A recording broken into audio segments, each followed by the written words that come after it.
खुलुमबाय लोगोफोर, बड'लेण्ड गियान चेनेलाव नोंथांखौ बरायबाय। जोंलारि साननायनि बादिब्ला 31 अक्ट'बरा माखासे राशिफोरनि थाखाय जोबोद मोजां जागोन।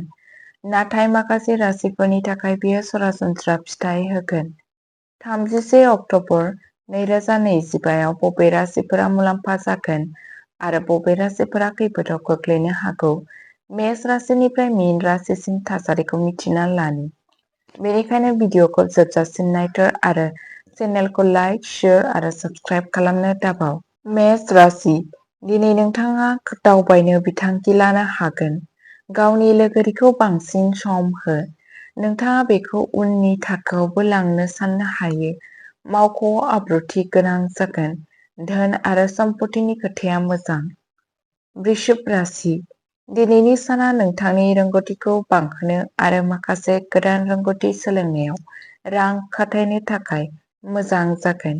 साख्रि मावनाय सुबुंफोरा दावगानाय आरो मुलाम्फाखौ नुनो मोनो। फालांगिगिरिफोरा गावसोरनि खरसाखौ लानानै सांग्रां जानांगोन। मिथुन राशि, नोंथांनि जुनियर सुबुंफोरनिफ्राय फैब्लाबो दिनैनो बिसोरनि थाखाय उदां था।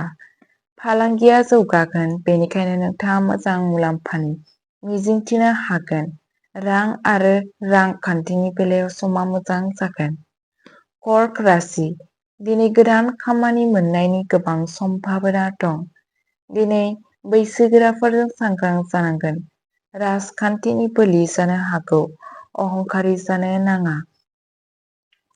सिंह राशि, दिनै नों गावनि सावस्रिखौ जोथोन लानांगौ।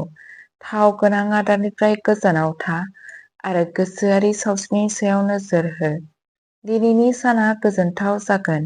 नोंथांनि खस्थ'आ नोंथांखौ मासि जौगाहोनो हागौ। कन्या राशि, दिनै नोंथांनि साननि जागायनाया मोजां जागोन, नाथाय जोबनाया गेजेर जागोन। बाहागोदारियाव फालांगि खालामग्राफोरनि गेजेराव फारागथि थानो हागौ, जायनि थाखाय गावस्रालायनाय सोमजिहोनो हागौ। सानजौफु समाव एसे सेलेब्रेट मोननो हागौ। तुला राशि, दिनैनि साना नोंथांनि थाखाय खाफाल गोनां जानो हागौ। बेयो मोनसे सिमां जाफुंनाय सान जागोन। रांखान्थियारि थासारिया मोजां जागोन आरो फालांगिगिरिफोरा गावनि खामानिखौ फेहेरगोन आरो मोजां मुलाम्फा मोनगोन। वृश्चिक राशि, दिनै माखासे सानस्लाबै जाथायफोरा नोंथांनि खामानिनि गोख्रैथिखौ खमायनो हागौ। नोंथाङा लुबैनाय फिथाइ मोननो हानाय नङा।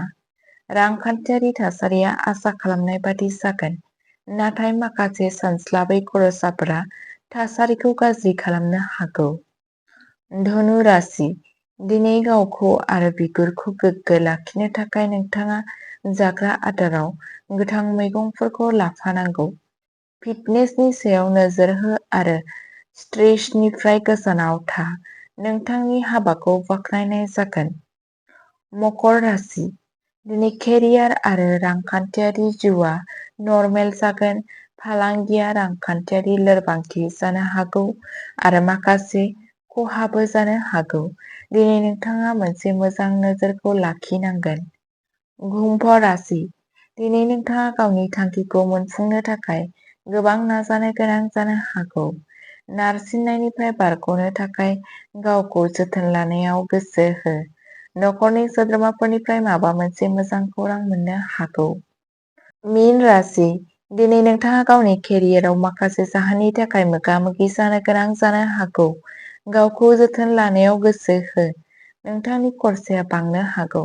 नोंथाङा गावनि रांखान्थियारि हालोदनि सायाव सांग्रां थानांगोन। अब्ला लोगोफोर, बेयो दिनैनि 31 अक्ट'बर 2025नि राशिफल।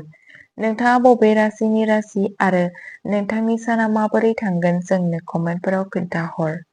सानफ्रोमबोनि राशिफल खारिथि मोननो थाखाय बड'लेण्ड गियानखौ साबस्क्राइब खालाम। गोजोन्थों।